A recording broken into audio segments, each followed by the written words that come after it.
Hello guys, আজকে আমি দুপুরে রান্না করেছি আলু ভাজি। তো প্রথমে পেঁয়াজ মরিচ দিয়ে দিয়েছি, তারপরে তেল দিয়ে মশলাগুলোকে বেরেস্তা করেছি একটু। তারপরে আলু দিয়ে ঢেলে দিব, দিয়ে ঢাকনা দিয়ে ঢেকে একটু সিদ্ধ করে নেব, দিয়ে যেন না লেগে যায়। আবার একটু ঢাকনা তুলে আবার নাড়া দিয়ে দিব।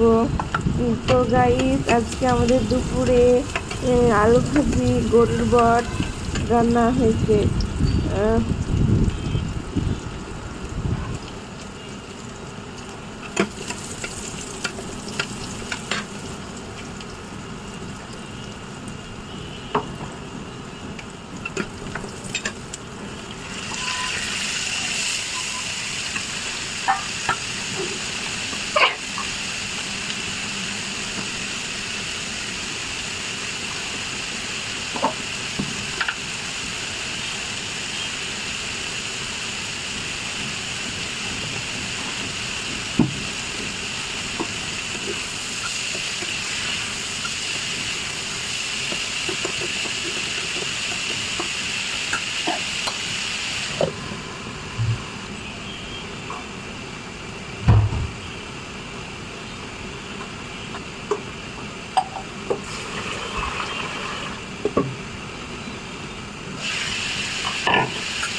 এইদিকে আলু ভাজতে ভাজতে ভাজি করতে করতে আমার বর বাজার থেকে টাটকা সবজি নিয়ে এসেছে।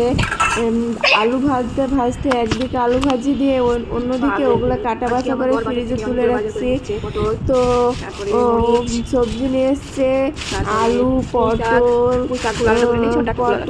মিষ্টি কুমড়ো, পুঁই শাক, মরিচ অনেকগুলো করে নিয়ে এসছে। তাই তাই এগুলোকে রেখে দিই।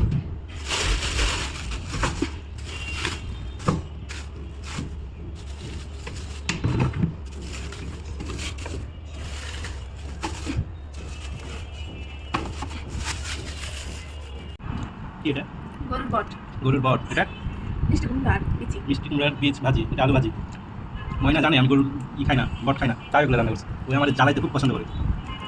এরকম ভিড় হয়েছে, হ্যাঁ, অসুবিধা নেই। 6 সেকেন্ড বেশি করে পুঁই শাক, আর ভাত। পুঁই শাকটা আজকে কেমন হয়েছে?